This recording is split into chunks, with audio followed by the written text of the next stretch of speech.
Assalamualaikum warahmatullahi wabarakatuh. Bismillahirrahmanirrahim. Alhamdulillahirrabbilalamin. Wabihi nasta'inu ala umuri dunya waddin. Wassalatu wassalamu ala asyrofil anbiya'i wal mursalin Sayyidina Muhammadin wa ala alihi wa sahbihi ajma'in. Amma ba'du. Bismillah sodri wa yassirli amri wahlul 'uqdatam min lisani yafqahu qawli. Pertama-tama yang kami hormati Ibu Bapak dosen pengampu mata kuliah ilmu akhlak, juga ada teman-teman tercinta kami yang insya Allah berbahagia. Izinkan saya memperkenalkan diri dan teman-teman saya dahulu. Saya sendiri Siti Hasna Fauziah, lalu ada teman saya Sarah Arsita, Salistia Agni Sapitri, Rifa Gaida, Nita Ade Mulyani, Novita, Tamimah Azza Fauziah, Salma Amalia, Rima Rahmatika, Tia Sutiati, dan yang terakhir ada Winandia Zahrani. Kelompok kami akan mempresentasikan atau memaparkan materi mengenai pendidikan akhlak pada anak usia dini. Kepada pemateri pertama dan seterusnya dipersilahkan. Kenalkan, nama saya Novita dengan NIM 1212057. Di sini saya akan membahas mengenai pengertian anak usia dini. Apa itu anak usia dini? Menurut Undang-Undang tentang Perlindungan Terhadap Anak, yaitu Undang-Undang Nomor 32 Tahun 2002, Pasal 1 Ayat 1, dinyatakan bahwa anak adalah seseorang yang belum berusia 18 tahun. Dan juga anak yang masih di dalam kandungan. Sedangkan menurut Undang-Undang Sisdiknas Nomor 20 Tahun 2003, Pasal 28 Ayat 1, dinyatakan bahwa rentangan anak usia dini adalah 0 sampai 6 tahun. Yang tergambar dalam pernyataan yang berbunyi, pendidikan anak usia dini adalah suatu upaya pembinaan yang ditujukan kepada anak sejak lahir sampai umur 6 tahun, yang dilakukan melalui pemberian rangsangan pendidikan untuk membantu pertumbuhan dan juga perkembangan jasmani dan rohani agar anak memiliki kesiapan pada saat memasuki jenjang pendidikan lebih lanjut. Sementara itu, menurut Direktorat Pendidikan Anak Usia Dini, pengertian anak usia dini adalah anak yang masih berusia dalam rentang umur 0 sampai 6 tahun, baik itu yang terlayani maupun yang tidak terlayani di lembaga pendidikan anak usia dini. Berdasarkan definisi-definisi yang sudah tadi saya jelaskan sebelumnya, dapat disimpulkan bahwa anak usia dini adalah mereka yang berada di bawah umur 6 tahun, termasuk mereka yang masih di dalam kandungan, yang masih dalam proses pertumbuhan dan juga perkembangan, yaitu perkembangan fisik, mental, kepribadian, dan juga intelektualnya. Nama saya Rima Rahmatika. Di sini saya akan menjelaskan tentang karakteristik anak usia dini. Seperti yang telah dikemukakan sebelumnya, bahwa setiap individu memiliki keunikannya masing-masing dan bahwa setiap individu berbeda antara satu dengan yang lainnya. Namun demikian secara umum, anak usia dini memiliki karakteristik yang relatif serupa antara satu dengan yang lainnya. Karakteristik tersebut adalah sebagai berikut. Yang pertama, anak usia dini bersifat unik. Setiap anak berbeda antara satu dengan yang lainnya dan tidak ada dua anak kembar sama persis. Meskipun mereka kembar identik, mereka memiliki bawaan, ciri, minat, kesukaan, dan latar belakang yang berbeda. Yang kedua, anak usia dini berada dalam masa potensial. Anak usia dini sering dikatakan berada dalam masa golden age atau masa yang paling potensial atau paling baik untuk belajar dan berkembang. Jika masa ini terlewati dengan tidak baik, maka dapat berpengaruh pada perkembangan tahap selanjutnya. Dan yang ketiga, anak usia dini bersifat relatif spontan. Pada masa ini, anak akan bersifat apa adanya dan tidak pandai berpura-pura. Mereka akan dengan leluasa menyatakan pikiran dan perasaannya tanpa memerlukan tanggapan orang-orang di sekitarnya. Dan yang keempat, di sini ada anak usia dini cenderung ceroboh dan kurang perhitungan. Anak usia dini tidak mempertimbangkan bahaya atau tidaknya satu tindakan. Jika mereka ingin melakukan, maka akan dilakukannya, meskipun hal tersebut dapat membuat celaka. Perkenalkan, nama saya Nita Ade Mulyani dengan NIM 12121000055. Di sini saya akan menjelaskan tentang karakteristik anak usia dini. Baik, langsung saja. Yang pertama ada anak usia dini bersifat aktif dan energik. Anak usia dini cenderung selalu bergerak dan tidak pernah bisa diam, kecuali jika ia sedang tertidur. Anak-anak seolah-olah tidak pernah lelah dan tidak pernah berhenti dengan aktivitasnya, terlebih jika anak dihadapkan pada aktivitas baru. Baik, yang selanjutnya ada anak usia dini bersifat egosentris. Egosentris ialah ketidakmampuan anak untuk melihat sudut pandang orang lain dalam melihat suatu masalah dan mementingkan perspektifnya sendiri. Mereka cenderung memandang segala sesuatu dari sudut pandangnya sendiri dan berdasarkan pada berdasarkan pada pemahamannya sendiri. Mereka menganggap semua benda yang mereka inginkan adalah milik mereka. Pada umumnya, anak-anak usia dini bersifat egosentris. Ia melihat dunia dari sudut pandangnya sendiri. Hal ini bisa diamati ketika anak sedang berebut mainan bersama temannya atau ketika ia menangis karena menginginkan sesuatu namun tidak terpenuhi. Kemudian, anak usia dini juga memiliki rasa ingin tahu yang kuat, di mana rasa ingin tahu yang dimilikinya sangat tinggi, sehingga mereka tak pernah bosan untuk bertanya, apa itu, apa ini, serta mengapa begini dan mengapa begitu. Anak-anak berpandangan bahwa dunia ini dipenuhi oleh hal-hal yang menarik dan menakjubkan. Hal ini mendorong rasa ingin tahunya. Rasa ingin tahu ini bervariasi, tergantung pada hal apa yang menarik anak-anak. Bismillahirrahmanirrahim. Saya Rifa Gaida Yusuf dengan NIM 12121000067 akan melanjutkan materi mengenai karakteristik anak. Anak usia dini berjiwa petualang. Karena rasa ingin tahunya yang besar dan kuat membuat anak usia dini ingin menjelajah berbagai tempat untuk memuaskan rasa ingin tahu tersebut dengan cara mengeksplor benda dan lingkungan yang ada di sekitarnya. Selanjutnya, anak usia dini memiliki imajinasi dan fantasi yang tinggi. Daya imajinasi dan fantasi anak sangat tinggi hingga terkadang banyak orang dewasa atau orang yang lebih tua darinya menganggap bahwa ia sebagai pembohong atau pembual. Namun sesungguhnya, hal ini karena mereka suka sekali membayangkan hal-hal yang di luar logika mereka. Anak memiliki dunianya sendiri, berbeda dengan orang dewasa. Mereka tertarik dengan hal-hal yang bersifat imajinatif, sehingga mereka kaya dengan fantasi. Anak usia dini cenderung mudah frustasi. Ternyata bukan hanya orang dewasa dan orang tua saja yang mudah frustasi loh. Anak usia dini juga mudah frustasi. Tetapi frustasi anak usia dini bukan seperti orang dewasa yang frustasi banyak pikiran atau memikirkan hal-hal lain. Frustasi di sini yaitu anak usia dini cenderung mudah putus asa dan bosan dengan segala hal yang dirasa sulit baginya. Mereka akan segera meninggalkan kegiatan atau permainan tersebut yang bahkan belum diselesaikannya. Selanjutnya, anak usia dini memiliki rentang perhatian yang pendek. Rentang perhatian anak usia dini tidak terlalu panjang, itulah sebabnya mengapa mereka tidak bisa diam dan sulit diajak fokus pada kegiatan yang membutuhkan ketenangan. Pada umumnya, anak sulit berkonsentrasi. Ia selalu cepat mengalihkan perhatian dari satu kegiatan ke kegiatan yang lain, kecuali kegiatan tersebut menyenangkan bagi dirinya. Beberapa konsep yang disandingkan untuk masa usia dini adalah masa eksplorasi, imajinatif atau imitasi, masa peka, masa bermain, dan masa membangkang tahun Froebel. Masa usia taman kanak-kanak merupakan masa yang berharga dan penting, dan merupakan masa pembentukan dalam periode kehidupan manusia. Kartini Kartono dalam Syamsu Yusuf tahun 2002 mengungkapkan ciri khas anak sebagai berikut.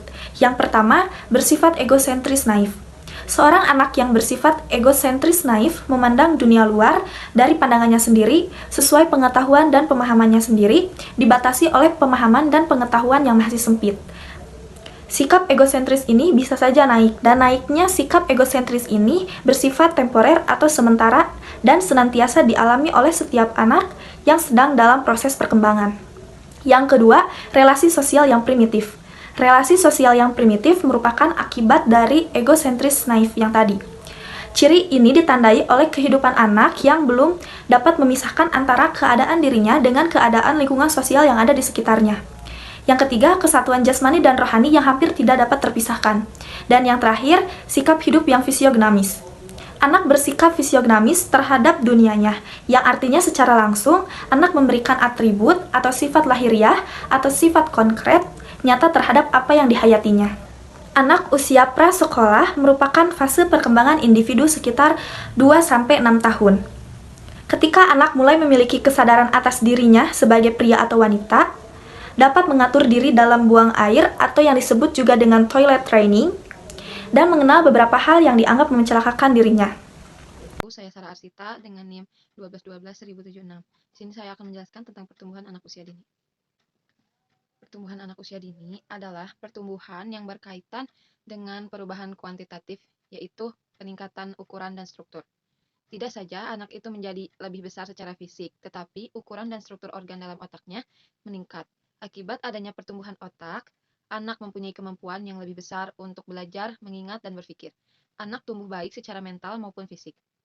Suatu organisme yang menjadi matang bukan statis, melainkan mengalami perubahan yang progresif, dan kesinambungan sebagai tanggapan terhadap kondisi pengalaman perubahan ini menghasilkan suatu jaringan yang interaksinya kompleks. Pertumbuhan selalu diikuti oleh perkembangan. Anak makin lama makin besar dan akan menjadi dewasa. Pertumbuhan dan perkembangannya terjadi secara berurutan, mencakup masa bayi, masa kekanak-kanakan, masa sekolah, masa remaja, masa masa pubertas, dan yang terakhir adalah masa kedewasaan. Dengan demikian, dapatlah kita katakan bahwa pertumbuhan dan perkembangan fisik anak umumnya berlangsung secara teratur dan dapat diramalkan sebelumnya. Misalnya, seorang anak berusia 1 tahun biasanya sudah dapat berjalan meskipun waktu pertumbuhan ini bagi masing-masing anak tidak sama. Ada anak yang tumbuh lambat dan ada anak yang tumbuh cepat atau normal. Saya Salma Amalia Soleha akan menjelaskan materi tentang faktor yang mempengaruhi pertumbuhan anak. Pertumbuhan anak sangat dipengaruhi oleh faktor keturunan juga faktor lingkungan. Faktor keturunan menentukan cara kerja hormon yang mengatur pertumbuhan fisik yang dikeluarkan oleh kelenjar kecil di sebelah bawah otak. Bila menghendaki pertumbuhan jasmani yang normal, maka kelenjar ini harus mampu menghasilkan hormon pertumbuhan dalam jumlah yang dibutuhkan dan pada waktu yang tepat. Bila jumlah hormonnya kurang, maka pertumbuhan akan berhenti lebih awal dari normal. Sebaiknya, kalau terlalu banyak, maka tubuh orang ini akan tumbuh melebihi ukuran yang normal. Lalu ada faktor lingkungan. Lingkungan juga dapat berpengaruh terhadap pembentukan ukuran tubuh anak, baik lingkungan pralahir maupun lingkungan pasca lahir. Kondisi ibu sedang hamil akan sangat mempengaruhi pertumbuhan janinnya, seperti kurang gizi, merokok, tekanan batin, dan masih banyak lagi yang lainnya yang mungkin terjadi dalam lingkungan pralahir. Hal ini ternyata dapat mempengaruhi besar kecilnya ukuran bayi ketika dilahirkan, dan pengaruh ini akan berlangsung sampai usia anak mencapai usia akhirnya. Saya Winandia Zarani dengan NIM 12121000093. Di sini saya akan menjelaskan tentang perkembangan anak usia dini. Pada masa usia dini, pertumbuhan otak mengalami peningkatan yang luar biasa. Oleh karenanya, masa ini sering disebut sebagai masa yang paling potensial dan masa yang paling penting bagi kehidupan seseorang. Berdasarkan hasil penelitian Kate Osborne, Dr. Burton L. White, dan Dr. Benjamin S. Blum yang menyatakan bahwa pertumbuhan fisik otak mencapai 50% pada usia 2 tahun dan 90% pada usia 6 tahun, kemudian mencapai pertumbuhan optimalnya atau 100% pada usia 12 tahun. Sedangkan untuk perkembangan intelektual otak mencapai 50% pada usia 4 tahun, lalu pada usia 8 tahun perkembangan intelektual anak akan mencapai 80%. Kondisi optimal perkembangan intelektual tercapai pada usia 18 tahun. Dengan demikian, hasil ini menunjukkan betapa pesatnya pertumbuhan fisik, otak, dan perkembangan intelijensi anak pada usia 0 sampai 8 tahun atau pada masa usia dini. Perkembangan seorang anak dapat dilihat dari berbagai aspek perkembangan. Yang pertama ada perkembangan motorik kasar. Perkembangan ini melibatkan keseimbangan tubuh, koordinasi antar tubuh, yang menggunakan otot-otot besar baik sebagian maupun seluruh anggota tubuh, baik berdiam di suatu tempat atau bergerak dari tempat satu ke tempat yang lainnya. Contohnya merangkak, berlari, berjalan, melompat, lempar, dan menendang. Kemudian yang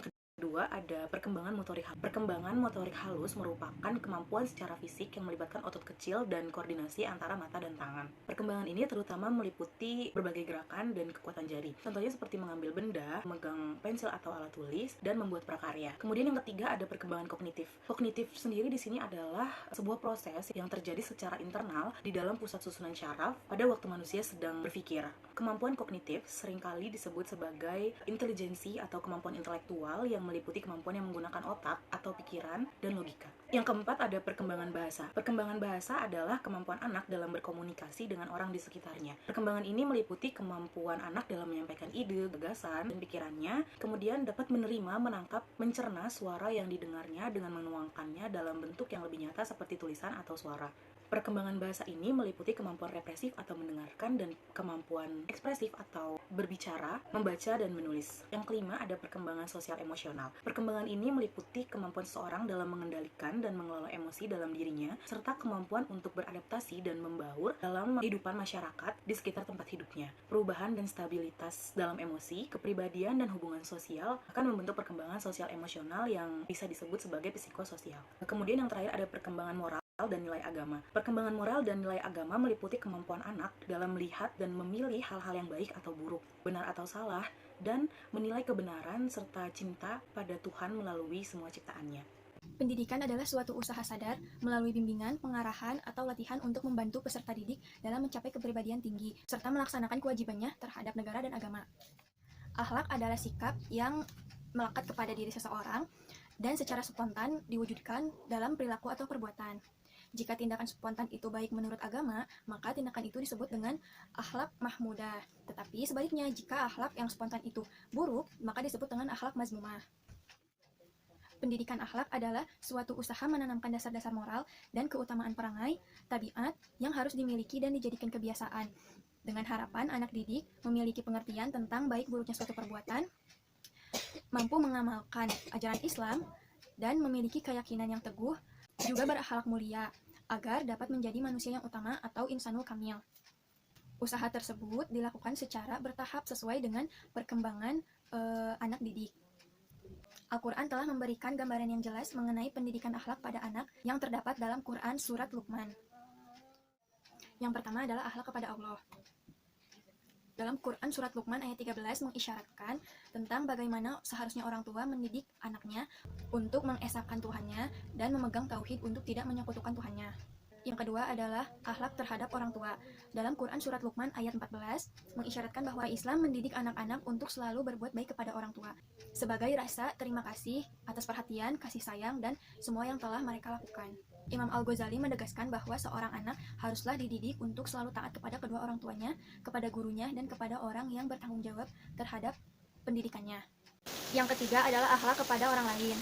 Dalam Quran Surat Luqman ayat 18, ayat ini mengisyaratkan agar berbuat baik dan sopan santun kepada sesama manusia. Anak-anak haruslah dididik agar tidak acuh terhadap sesama dan terhadap lingkungan, dan tidak sombong, karena perilaku tersebut tidak disenangi Allah dan dibenci manusia. Yang keempat adalah akhlak kepada diri sendiri. Dalam Quran Surat Luqman ayat 19, Allah memerintahkan untuk berjalan dengan sederhana, tidak berlenggak-lenggok, dan tidak memanjangkan leher karena angkuh. Memelankan suara ketika berbicara adalah perilaku budi pekerti yang luhur. Begitu pula dengan percaya diri dalam berkata jujur. Saya Siti Hasna Fauziah dengan NIM 12121000082. Di sini saya akan memaparkan materi mengenai metode pendidikan akhlak pada anak usia dini. Adapun metodenya sebagai berikut. Yang pertama ada metode keteladanan atau uswatun hasanah. Anak-anak memiliki kecenderungan atau sifat peniru yang sangat besar. Maka metode keteladanan atau uswatun hasanah ini adalah metode yang sangat berpengaruh bagi si anak, apalagi dalam lingkungan yang terdekat. Lingkungan yang terdekat ini yang pertama itu adalah lingkungan keluarga dan orang tua. Maka orang tua di sini sangat berpengaruh dalam pembentukan mental dan akhlak pada anak-anak.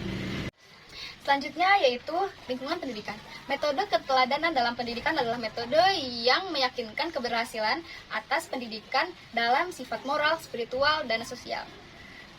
Hal ini karena pendidik adalah pandangan anak yang akan ditirunya. Masalah keteladanan ini menjadi faktor penting dalam hal buruknya anak. Dengan demikian, para ayah, ibu, pendidik, serta lingkungannya juga akan menjadi faktor dalam hal metode keteladanan ini. Yang kedua adalah metode pembiasaan.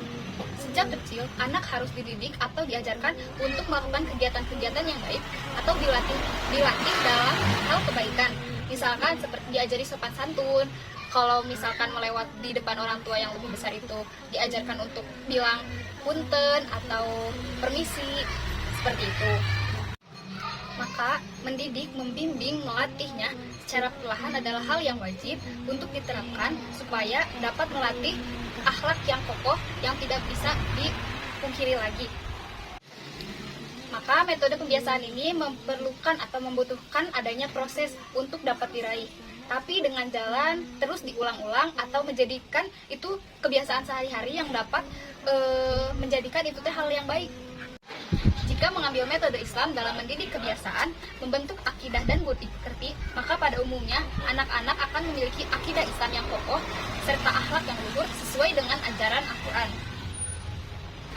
Yang ketiga ada metode nasihat atau mau'izatul hasanah. Nasihat dapat membukakan mata anak-anak pada hakikat sesuatu dengan mendorongnya pada situasi yang luhur, menghiasi dengan akhlak yang mulia, dan membekalinya prinsip-prinsip Islam. Nasihat yang tulus akan membekas dan berpengaruh terhadap jiwa dan hati yang terbuka. Maka dari itu akan ada tanggapan dengan cepat terhadap nasihat tersebut. Sebagaimana Allah berfirman dalam Quran Surat Qaf ayat 37. Bismillahirrahmanirrahim.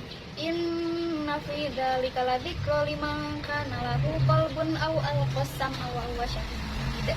Yang artinya, Sesungguhnya pada yang demikian itu benar-benar terdapat peringatan bagi orang-orang yang mempunyai akal dan yang menggunakan pendengarannya, sedang dia menyaksikan. Yang terakhir ada metode perhatian. Metode pendidikan dalam perhatian ini adalah mencurahkan, memperhatikan, dan senantiasa mengiringi perkembangan dalam pembinaan akidah dan akhlak. Metode perhatian ini merupakan metode pendidikan yang terkuat dalam pembentukan manusia secara utuh dan mendorongnya untuk menunaikan tanggung jawab dan kewajibannya secara sempurna. Melalui upaya tersebut, membentuk muslim yang hakiki. Sebagaimana Allah berfirman dalam Quran Surat Tahrim ayat 6. Bismillahirrahmanirrahim. Ya ayyuhalladzina amanu qu anfusakum wa ahlikum naro waquduhan nas wal hijaratu 'alaiha malaikatun giladun shidadul la ya'sunallaha ma amarahum wa yaf'aluna ma yu'marun. Shadaqallahul azim. Perkenalkan, nama saya Sarisda Agnes Fitri dengan NIM 12-12-1071. Di sini saya akan menjelaskan tentang strategi pendidikan akhlak pada anak. Strategi pendidikan yang dapat dilakukan dalam upaya pendidikan atau pembinaan akhlak anak terdapat beberapa strategi yang digunakan, di antaranya pendidikan secara langsung. Pendidikan secara langsung yaitu dengan mengadakan hubungan langsung secara pribadi maupun secara kekeluargaan antara orang tua dengan anak ketika dalam lingkungan keluarga atau guru dengan murid ketika dalam lingkungan sekolah. Caranya dengan mempergunakan petunjuk, nasihat, tuntunan, dan lain sebagainya. Menurut Marimba, pendidikan secara langsung terdapat 3 macam. Yang pertama adalah teladan. Tingkah laku orang tua atau seorang guru secara tidak langsung akan ditiru oleh anak-anaknya. Ketika orang tua itu mengajari perbuatan baik, anak itu pun akan mengikuti perbuatan baik tersebut. Tetapi jika orang tua itu mengajari perbuatan jelek, maka anak itu pun akan menirunya sesuai apa yang dikerjakan oleh orang tuanya. Dengan teladan ini akan muncul tentang penyamaan diri dengan orang yang ditirunya. Sehingga segala bentuk ucapan maupun tindakan orang tua maupun guru itu akan ditiru oleh anak-anaknya. Yang kedua, anjuran. Anjuran yaitu saran atau ajakan untuk berbuat atau melakukan sesuatu yang baik dan berguna. Dengan adanya anjuran, menanamkan kedisiplinan, melaksanakan kewajiban perintah agama pada anak, sehingga akhirnya menjalankan segala disiplin yang nantinya akan membentuk kepribadian yang mulia. Seperti dalam sabda Rasulullah, bahwa seorang anak ketika masih umur 7 tahun atau mungkin di bawahnya harus diajak untuk melaksanakan sholat 5 waktu ke masjid.